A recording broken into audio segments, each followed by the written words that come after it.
નમસ્કાર મિત્રો, Gujarat division news પર સમાચાર મળી રહ્યા છે। દાહોદ પોલીસનો કડક પ્રહાર। દેવગઢ બરિયા પોલીસે જંગલમાંથી વિદેશી દારૂનો મોટો જથ્થો ઝડપી પાડ્યો। દાહોદ જિલ્લાના પોલીસ અધિક્ષક રવિરાજસિંહ જાડેજાની સૂચના મુજબ આવનારી તાલુકા અને જિલ્લા પંચાયતની ચૂંટણીઓને ધ્યાનમાં રાખી પ્રોહિબિશન સંબંધિત ગેરકાયદેસર પ્રવૃત્તિઓ સામે પોલીસ દ્વારા કડક ઝુંબેશ હાથ ધરવામાં આવી છે।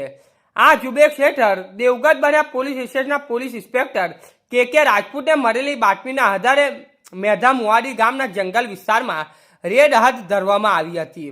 રેડ દરમિયાન કાળા કલરની તાડપત્રીને ઢાંકીને છુપાવવામાં આવેલ વિદેશી દારૂનો જથ્થો મળી આવ્યો હતો। સ્થળ પરથી એક શખ્સને ઝડપી પાડવામાં આવ્યો હતો। તેની ઓળખ મુકેશભાઈ ચંદુભાઈ પટેલ, રહે દહેકોટ, તાલુકો ગોધરા તરીકે થઈ છે।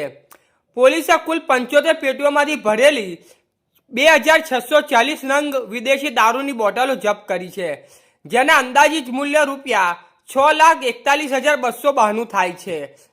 ઉપરાંત એક મોબાઈલ સાથે કુલ રૂપિયા 6,51,292 નો મુદ્દામાલ કબજે લેવાયો છે। આ કામગીરીમાં પીએસઆઈ ડીઆઈ સોલંકી સહિત દેવગઢ બરિયા પોલીસ સ્ટેશનનો સ્ટાફ સક્રિય રીતે જોડાયો હતો। પોલીસે આરોપી વિરુદ્ધ પ્રોહિબિશન એક્ટ હેઠળ ગુનો નોંધ્યો છે અને વધુ તપાસ હાથ ધરવામાં આવી છે। ચૂંટણી પૂર્વે ગેરકાયદેસર દારૂ વેપાર પર નિયંત્રણ લાવવા પોલીસ દ્વારા આવી કામગીરીઓ પર આગળ પણ યથાવત રહેશે।